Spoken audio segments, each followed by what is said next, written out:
Assalamualaikum warahmatullahi wabarakatuh. Hello everyone. Nama saya adalah Habibur Rahmi, NIM 2621086. Yang terhormat Ibu Alfi Rahmi MPD dan Bapak Sabarudin SPD.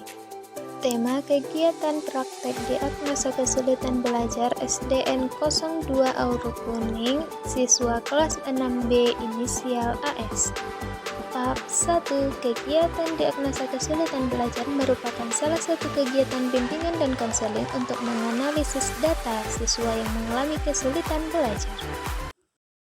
Part 1A. Mengunjungi SDN 02 Aur Kuning, mengajukan surat izin kepada Wakil Kepala Sekolah, Ibu Dini Mayasari SPD, meminta rekap nilai mid semester siswa kelas 6B. Selamat menonton kegiatan Part 1A. Sore sampai di SDN 02 Aur Kuning dan disambut oleh bocah-bocah yang imut dan cantik. Waktunya wawancara dengan Ibu Dini Mayasari sebagai Wakil Kepala Sekolah SDN 02 Aur Kuning. Beliau menjelaskan bahwa rekap nilai yang boleh diambil adalah rekap nilai ujian mid semester. Beliau meminta kami untuk merahasiakan data rekap nilai tersebut karena nilai-nilai siswa itu bersifat rahasia. Data ini merupakan rekap nilai ujian mid semester kelas 6B. Part 1B. Yang pertama, mengelompokkan data nilai siswa sesuai mata pelajaran yang di bawah KKM. Yang kedua, memperoleh data berdasarkan analisis. Inilah kegiatan kami, mengelompokkan data siswa berdasarkan mata pelajaran yang di bawah KKM.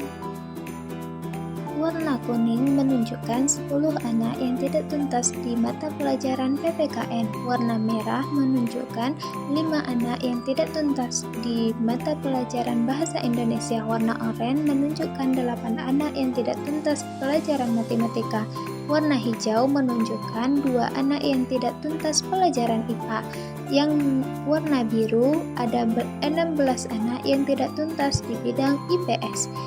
Yang warna hijau menunjukkan ada 2 anak yang tidak tuntas di bidang PJOK.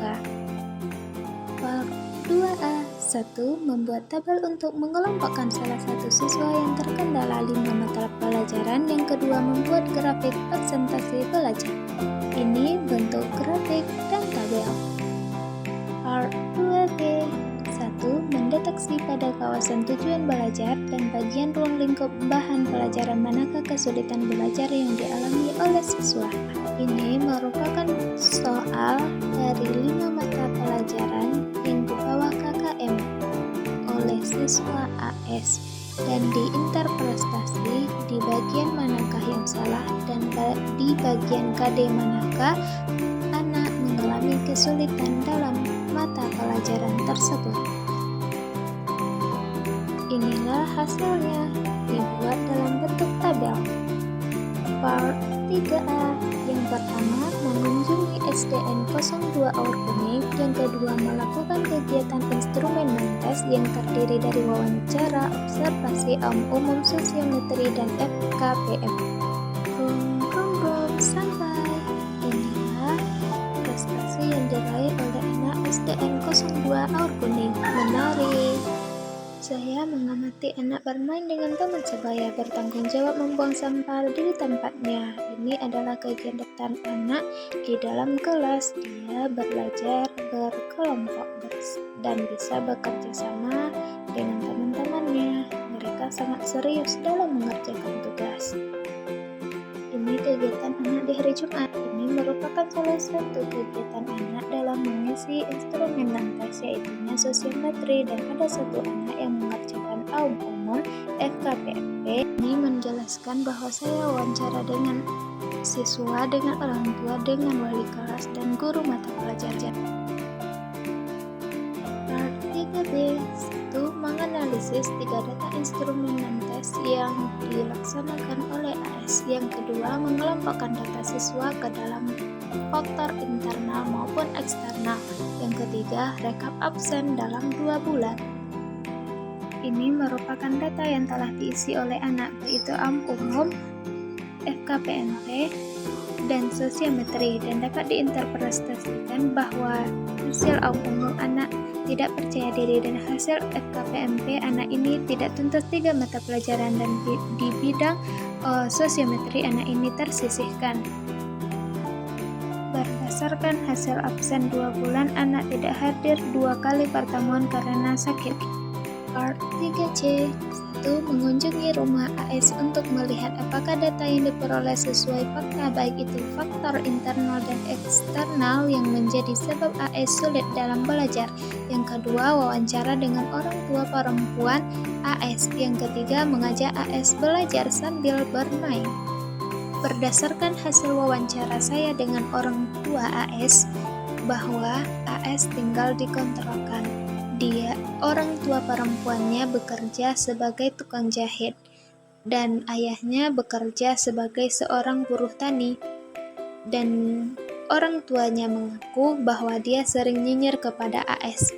Dan AS ini mengalami penurunan prestasi belajar setelah dia operasi usus buntu di kelas 2 SD berumur 8 tahun.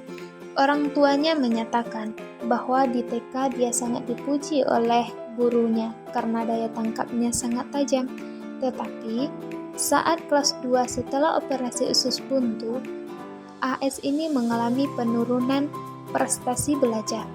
Tidak hanya prestasi belajarnya saja yang turun, AS juga mengalami pusing yang sering dan mukanya sering sembab. Akibat yang sebenarnya tidak diketahui, tidak dari cuaca yang terlalu panas ataupun cuaca yang terlalu dingin. Dan pengakuan dari AS takut bahwa penyakitnya ini akan kronis. Dan pengakuan dari orang tuanya, dia sangat pelupa dan sering harus diingatkan setiap hari, baik itu untuk sholat, untuk belajar, dan lain-lain. Pengakuan orang tuanya berharap anaknya sekolah di agama atau sekolah pesantren setelah tamat di SD, dan dia bisa mandiri, bisa bertanggung jawab. Pengakuan dari AS, dia juga ingin menjadi TNI dan menjadi seorang kiai. Sekianlah hasil wawancara saya.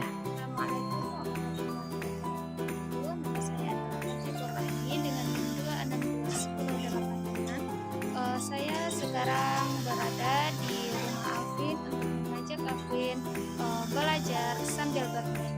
Perkenalkan, ini dia Alvin. Nama saya Alvin.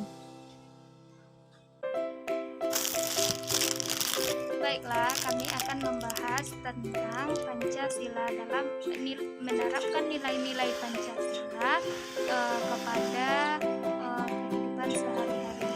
Baiklah, Alvin akan membacakan Pancasila 1 sampai dengan 5. Pancasila 1. Ketuhanan yang Maha Esa, kemanusiaan yang beradab, 3. Kemanusiaan, 3. Persatuan Indonesia, 4. Kerakyatan yang dipimpin oleh hikmat kebijaksanaan dalam permusyawaratan perwakilan, 5. Keadilan sosial bagi seluruh rakyat Indonesia. Baik, terima kasih, kita ucapkan kepada Alvin. Di sini saya menjelaskan Pancasila itu adalah panca itu artinya 5 dan sila itu artinya dasar, bahwa Pancasila itu adalah 5 dasar. Jadi saya membacakan 20 soal untuk Alvin. Sampai ke 20 saya bacakan untuk Alvin, dan kami berdiskusi tentang menerapkan nilai Pancasila 1 sampai ke 5 dalam kehidupan sehari-hari agar Alvin lebih paham dan lebih mengerti bagaimana cara menerapkan nilai Pancasila dalam kehidupan sehari-hari, dan saya memberikan contoh dalam kehidupannya sehari-hari. Saya menjelaskan kepada Alvin bahwa belajar itu bukan hanya saja sebagai kewajiban kita sebagai seorang muslim, tetapi dengan belajar kita akan memperoleh ilmu yang barokah dan menjadikan kita manusia yang berarti di dalam kehidupan ini. Ini adalah kegiatan kami bermain setelah belajar. Terima kasih telah menonton.